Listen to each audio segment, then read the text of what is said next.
জানিস তো একটা শাড়ি কিনেছি আজব প্রিন্টের, জানিস খুব সুন্দর শাড়িটা, আর অনেক দাম নিয়েছে।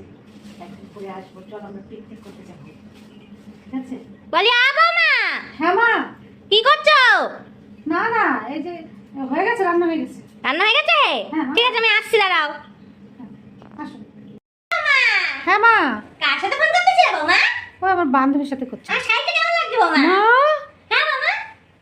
আমি তো এই শাড়িটা সেদিন অর্ডার দিয়েছিলাম। হ্যাঁ, আজকে আমার কাজ আছে তো, নতুন শাড়ি পরতে হবে, তাই আমি ভাবলাম তুমি আমার জন্য অর্ডার করেছে লাল টুকটুকে একটা আদরকো প্রিন্টের শাড়ি, ওমা। তাই আমি পরে ফেললাম বৌমা।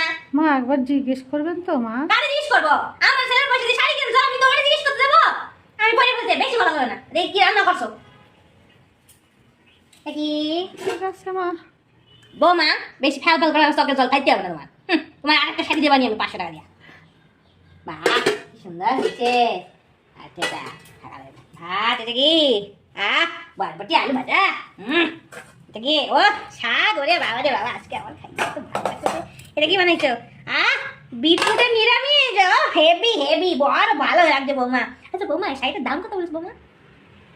জানি না মা, আমি আপনার ছেলেই জানে। দাঁড়াও, সেদিন তোমরা কথা বলতেছিলাম, আমি শুনছিলাম, মনে হয় 3000 টাকা নিয়েছে না শাড়িটা।